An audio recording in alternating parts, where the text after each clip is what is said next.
The US is looking pretty maxed out right now. It's moved a massive military force to the Middle East. It's used billions of dollars worth of missiles and interceptors. It's redirected air defenses from Asia. The nightmare scenario for US military planners in a situation like this is the following. What if a second crisis broke out at the same time? In another flashpoint, like Taiwan, would the Americans be able to respond? Well, in this video, we're going to analyze one Taiwan scenario that experts have long been warning could happen.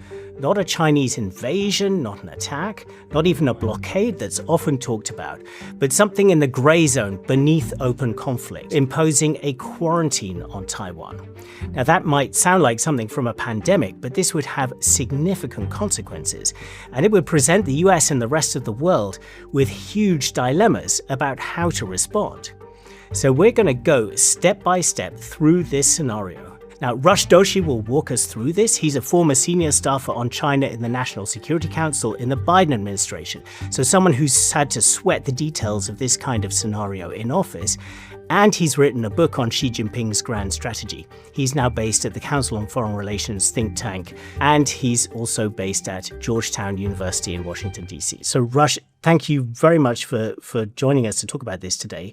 First of all, let's get a basic kind of first question out of the way. Could you just define a quarantine for us? Like, what in the most basic terms is this idea of a quarantine that people are so concerned about?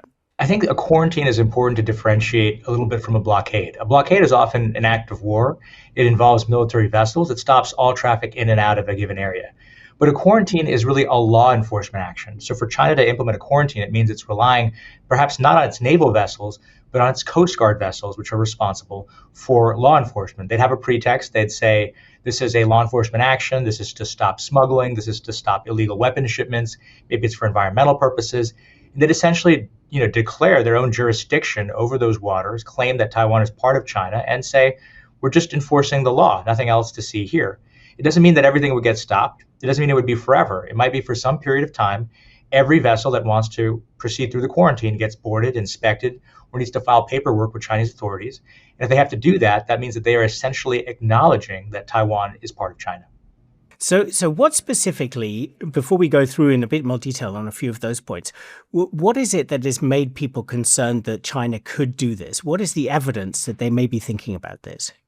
This is something that I think many of us have been personally involved in as well. I had the privilege of serving at the NSC for several years. One of those moments that sticks out for me is when Speaker Nancy Pelosi went to Taiwan, and the PRC essentially kicked off a series of exercises that set really a new normal, a new abnormal, if you will, in the Strait for military activity.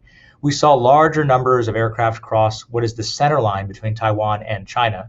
We saw larger numbers of aircraft go into what's called the air defense identification zone Taiwan has.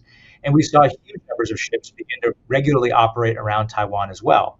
And since 2022, they've done several of these kinds of exercises, pretty much every year, more than one or two. And what we've seen in all those exercises is a significant increase in the number of naval vessels and Coast Guard vessels, and sometimes even what we call maritime militia vessels. These are fishing vessels that are essentially, they're ostensibly civilian, but actually under the direction of the PLA. Even the Coast Guard is under the direction, effectively, in these situations, of the PLA. And the PLA is, of course, the People's Liberation Army, the Chinese military, yeah. That's right. So when I say PLA here, I do mean the military. And I think this is an important distinction, Richard, because for China, we might think that there's a distinction between the military and the law enforcement activity in the Strait. That's how it is for many countries. But that's not the case here. The law enforcement arms, the Coast Guard, potentially the maritime militia, are underneath the military itself as well. So there's a kind of fictitious distinction that matters in these cases. Bottom line is this. We've seen so much military activity and capability. They are rehearsing for quarantines, and they are rehearsing even for blockades. They've declared exclusion zones, no-go zones around Taiwan, and they've basically tried to limit activity in those areas, not by stopping ships and boarding them, but by creating the uncertainty that you might, enter a military live fire zone. Okay, and just to tell our viewers that my colleague Clifford Coonan produced a piece about this maritime militia, which we'll link to in the notes here, that is definitely worth checking out. But so Russia, the the Coast Guard and the maritime militia, these are potential resources that China would be using for this. Could you see, what kind of numbers of vessels might be involved? Would they be focusing on all of Taiwan's ports, just a certain number of the ports? What kind of a scale of action are we looking at here? Well, great question. We can take those in part. I mean, the first question is, what are the assets that China would bring to bear in a quarantine scenario? How big is its Coast Guard? And the truth is, its Coast Guard is enormous. We're talking, probably over 100 vessels. Many of those vessels are effectively as large, in many cases, as military vessels, as destroyers for any other navy. So they call them law enforcement. They are essentially integrated with the Chinese military, and that is what might be involved in the quarantine itself. But let's then ask ourselves, where would the quarantine focus? There's two ways they could do it. They could do a full quarantine of all of traffic into Taiwan's ports, or they could just focus on the ports that are facing the Taiwan Strait, the port on the west of Taiwan, which are much easier for them to quarantine, given that they can operate from the proximity of mainland China. So there's many ways that they can do this. There's also ways that they can do this with very few assets, right? They can simply declare that all vessels have to first stop at a Chinese port or have to first register with Chinese authorities before they can proceed to Taiwanese ports. And if companies don't do it, they might face an economic sanction from China, right? They may be cut off from accessing the China market. That doesn't even require very many vessels. So we have to understand that a quarantine here is a political act in principle. It's a law enforcement act technically, but it's a political act in actuality. Yeah. So before we talk about how, companies operating those vessels and other countries may respond to this, first of all, explain a little bit. You've indicated it already slightly, but what would be the point of this? What is China trying to achieve if it goes ahead with a scenario like this? Yeah, and I think I should take a step back too. And I know we're going to get to a discussion of the implications here, but the reason we're having this conversation is because a quarantine of Taiwan, or God forbid, one day a blockade, would be disastrous for the global economy. It would be, a significant event because of Taiwan's centrality to supply chains. That's why this matters. But why China might do it is different, right? Unlike Iran, which is seeking right now in Hormuz to disrupt the global oil market and impose pain on everybody to get the U.S. to back down, China's intentions here are really about showing de facto political control over Taiwan. They're trying to assert sovereignty in a practical way, really by exercising sovereignty in a law enforcement fashion. Now, this would have the impact of putting pressure on Taiwan economically as well. Taiwan relies significantly on overseas imports, particularly of energy, but also food. As a direct result, China may be seeking to use a quarantine to put pressure on Taiwan. And I guess I'll make a third point. A quarantine doesn't have to be forever. It could be for 1 week, and then there's a pause, and they could do it again in another week. You could imagine a quarantine being pulsed like an anaconda, essentially around its prey. That too could have the impact of weakening the resolve of Taiwan and the international community. And for the U.S., it puts us in an interesting position. Are we going to escalate over a law enforcement action, and Beijing will frame it as the most innocuous and anodyne law enforcement action ever? Or are we going to essentially let it go? And if it's the latter, if we let it go, then we give Beijing a significant win in its claim to basically administer Taiwan. Yeah. Well, let's get on to a couple of those questions in a second. But just first of all, a little bit more on the impact. And let's, again, sort of getting our minds into this scenario. Say you're a company operating a shipping vessel which is trying to come into a Taiwanese port. You are confronted by the Chinese Coast Guard saying that they're going to board. What are your options? Yeah, and there's really two dimensions to consider here, Richard. First of all, there's the dimension of the ship captain. Essentially, that person will have to make a decision. And generally speaking, commercial traffic complies with these kinds of requests. So they're not going to try to run the quarantine and essentially non-comply if that means that there's significant risk to them personally and to the vessel and the cargo. I think the second element here is insurance, right? If there is a quarantine declared and if there's concern about the possibility of escalation or use of force, insurance rates could also go up, which has the de facto impact of creating pressure on Taiwan via the market mechanism, right? We're seeing in Hormuz, when insurance rates do increase, that has an impact on what is possible in commercial shipping. That in turn has an impact on producers and consumers of oil. Would there be a way that the Chinese could minimize the international disruption so that it doesn't actually start to hurt its reputation? I think that there is a risk that a quarantine scenario could spiral in ways that have significant impact on the global economy. But remember, a quarantine is sort of like a toll booth where they control who gets to come in and sort of, whether there's a fee. They have a lot of control, so they can find ways to implement it that would be minimally disruptive. They might just limit energy for a few days just to make the point, or they might allow exports of key goods. So there's all kinds of ways they could implement this. And remember, they also have the ability to do this with less of a military footprint and more of a legal financial footprint. So their goal here is really twofold, right? It's to make a political point that no one can stop them from doing this.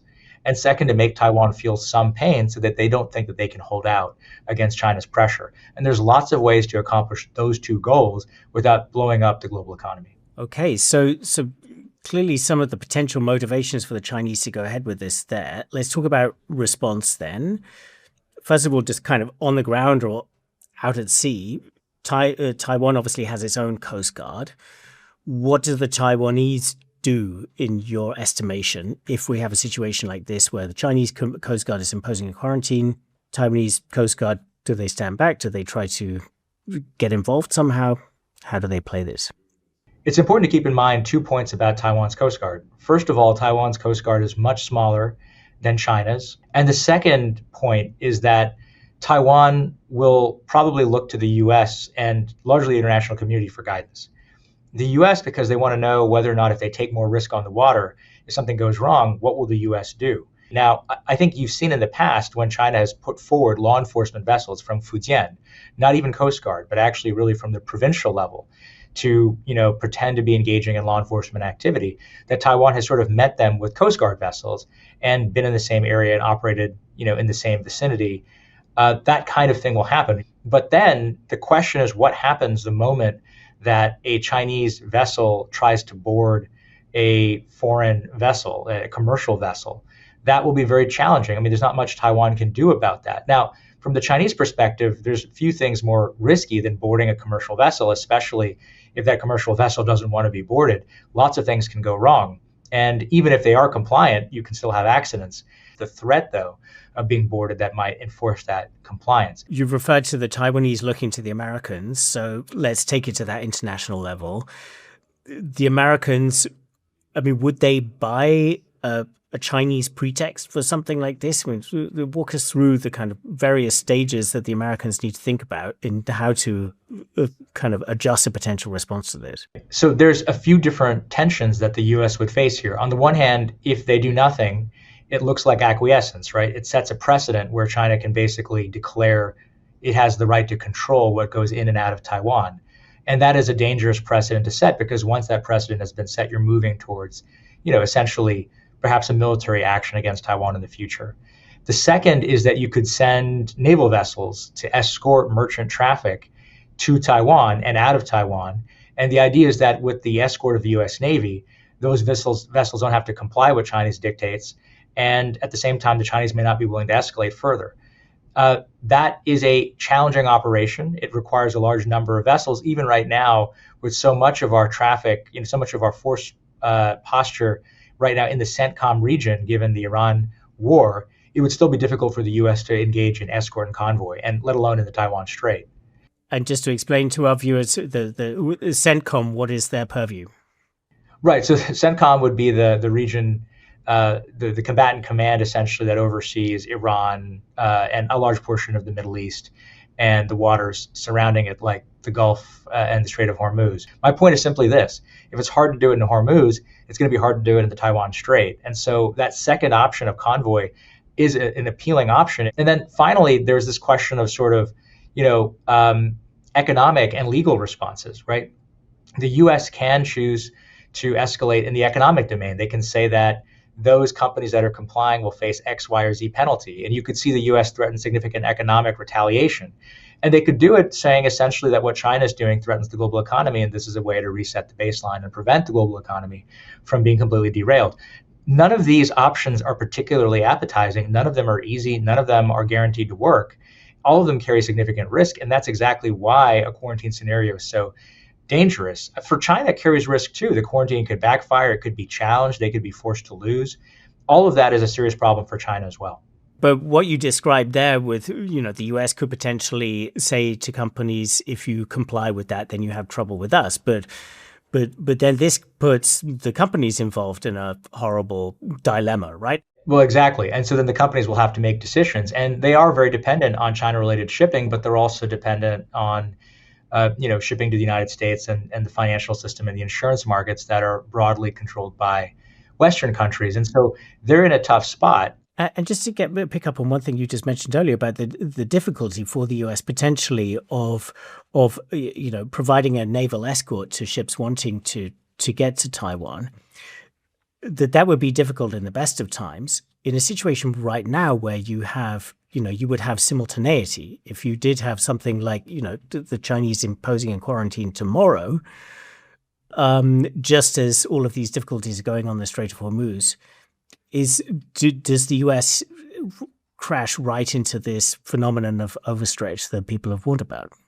Right. I think the reality is that, successive administrations have tried to set the Indo-Pacific as the priority theater for military, for military trade-offs. In other words, the idea is that, the flow of assets to the Indo-Pacific should not be interrupted by crises in the Middle East or in Latin America or elsewhere. And that's been hard to sustain. And so if the kind of military assets available to the Indo-PACOM commander, and Indo-PACOM is the combatant command that would be responsible for these operations, if they don't have what they need, then this gets much more challenging. Let's turn to escalation risks, yeah? So what you've described there is pretty much, it going China's way. But you have pointed out that there are all sorts of risks. What are the kind of things that would be, really concerning to military planners? Let's start with the risks China faces, because this isn't just a story of how it would be hard for the US. It's hard for China, right? A quarantine is going to require assuming significant risk and being highly globally disruptive in ways that will tarnish the view of China abroad. And so I think that the biggest risk for China, first of all, is reputational. That if they do this, then they're seen as a highly disruptive actor, and you're going to force companies to seriously consider pulling out of China. And the US can accelerate that. That's the first risk, that this is a serious escalation, and that can provoke backlash. The second risk for China is that what if companies don't comply, or the Taiwanese don't comply? What if they don't make it easy? What if they don't go quietly into the good night, right? In other words, companies can decide to ignore the Chinese quarantine, and then the China has to make a decision. Do they enforce the quarantine at risk of military escalation, loss of life, or even the exposure of China's own naval incompetence potentially, right? If they get this wrong, that's a serious black mark for the military and for President Xi. Or do they let these other companies just flout the blockade, at which point the blockade is meaningless, and the very point China was trying to make, that it has de facto political control over Taiwan, is now undermined, right? And for the US, it's a similar set of considerations, right? If the US does nothing, there's the risk that this becomes normalized. If we do something, or if Taiwan does something, there's the risk of escalation. What then if we do a convoy and the Chinese try to interdict the convoy, and there's a collision? Maybe it's an accident. Maybe there's aircraft that collide. That's happened before, more than 24 years ago, 25 years ago. That could happen again. So those are some of the risks, and those aren't even all the risks that we face in terms of escalation. You did just use the term blockade there. It does kind of like sort of emphasize that it's a little bit of a kind of a gray zone. Like where does a quarantine end and where does a blockade begin? And the international response and the impact on China's reputation is more serious the closer it gets to the vibe or the nature of a blockade rather than a quarantine, right? It's a really good point, Richard. And I misspoke when I said blockade. I meant quarantine, but it just goes to show that these things can sort of blend over time, right? So the quarantine scenario in its pure, elegant, platonic form is essentially a legal action where companies largely comply. A blockade is where the use of force becomes much more relevant. You may even have the military in particular be the instrument of that use of force. In fact, that is what makes it a blockade. And it would be potentially a complete cessation of trade in and out. I mean, you talked about the potential for military escalation, even in this quarantine scenario.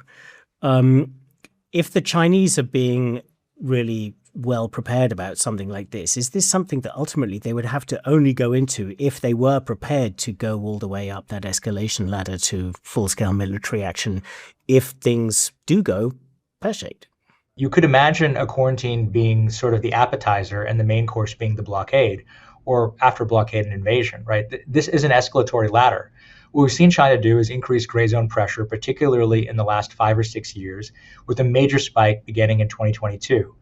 That gray zone pressure, and we say gray zone because it's not war, but it's below the threshold of war, it's military pressure. That is the first step, right? The gray zone pressure then sets the stage, as we discussed earlier, for a quarantine one day.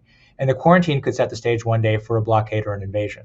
And all along the way, the core signal is there's nothing the international community can do about it. So I do think that the quarantine scenario is quite possibly the starting point for something that would be much more escalatory, and that's why it matters.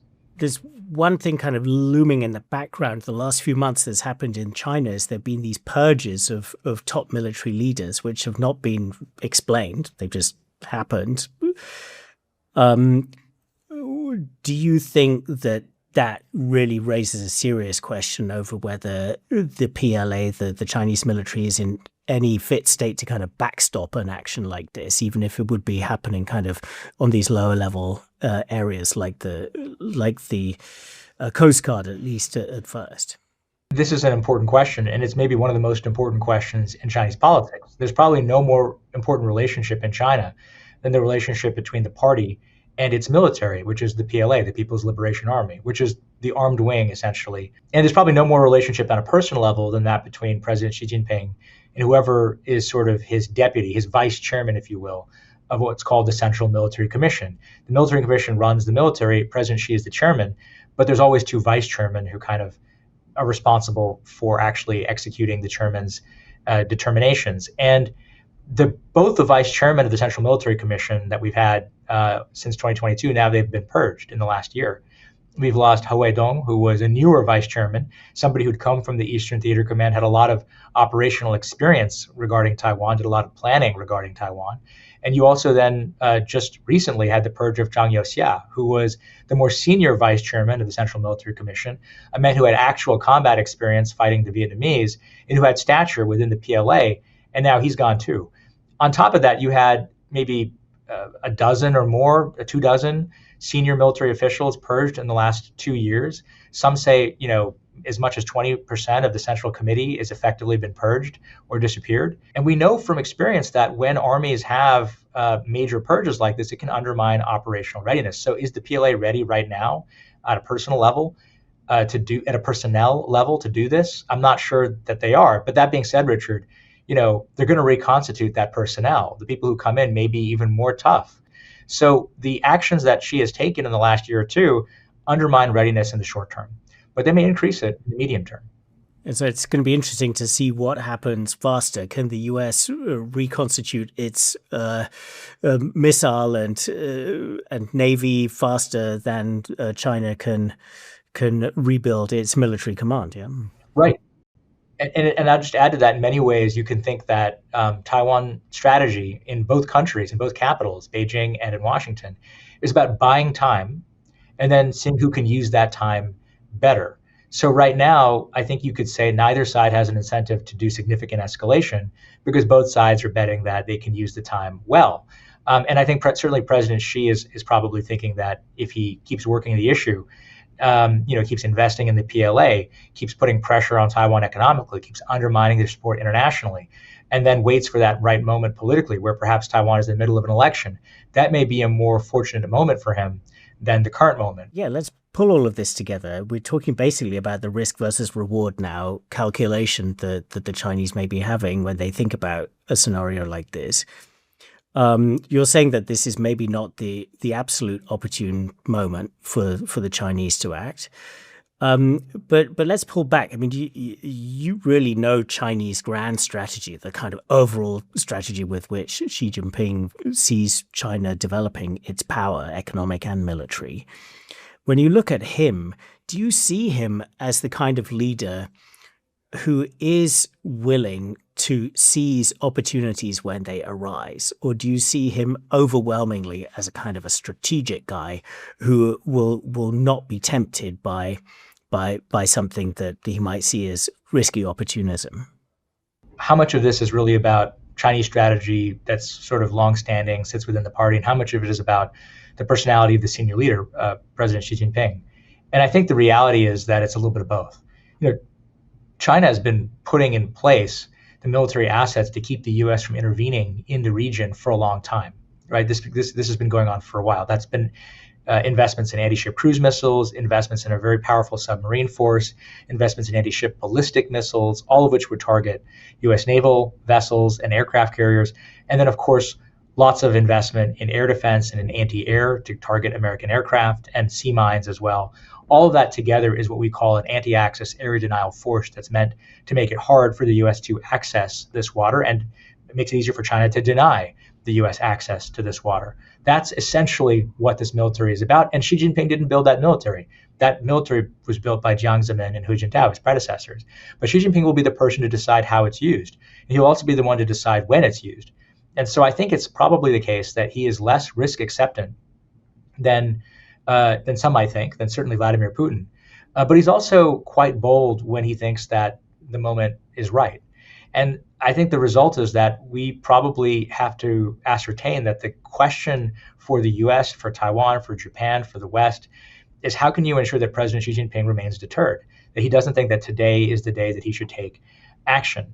He has said that, unifying with Taiwan is essentially a key pillar of the great rejuvenation of the Chinese nation. That goal, great rejuvenation, is a long-standing nationalist goal that top Chinese leaders have had for generations, since even before the Communist Party was even founded.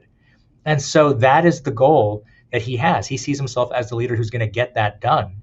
And Taiwan is a part of that. Now, that doesn't mean he wants to act tomorrow. It might mean that he takes his time. And as long as he believes that the balance of forces is shifting in his direction, he has some time. And just as a final question, what can other countries do to build that deterrent that you just referred to? Because if we're talking about something that's so deep in the gray zone here that it becomes kind of arguable, or the Chinese would argue that this is totally harmless and just a law enforcement action, how do you deter something that some may see as harmless? We should put each of China's objectives up on the board for us to consider what might make it difficult for them to achieve those objectives and therefore what might deter them, right? If one objective is to show that China has de facto control over Taiwan, it has sovereignty over Taiwan, then it's probably important for the U.S. and its allies and partners to put into place now an economic regime, an economic set of executive orders, punishments, et cetera, that would sort of be available to leadership in a crisis. So if China declares a quarantine, the deterrent toolkit, the economic deterrent toolkit is there for people to reach for.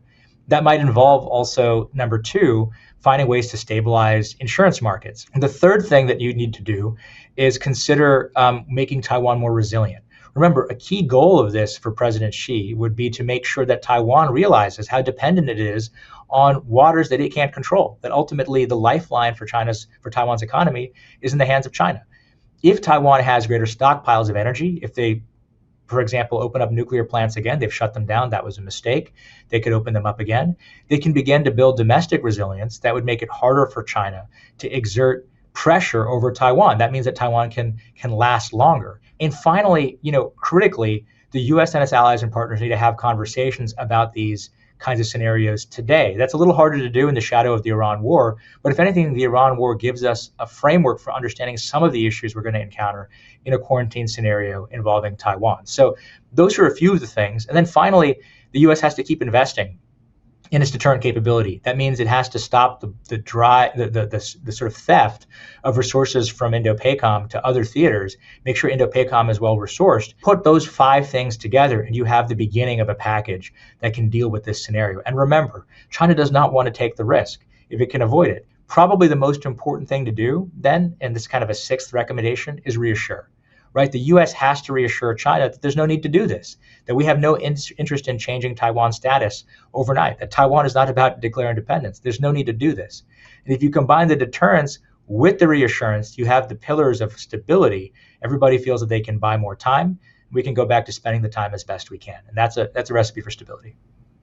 Great. Rush, thanks so much. I think a great breakdown of this scenario, which, well, we'll see whether this is something we face either in the months or the years to come. Appreciate it. Thanks very much to you, Rush. And speak to you again soon, I hope. Thank you, Richard.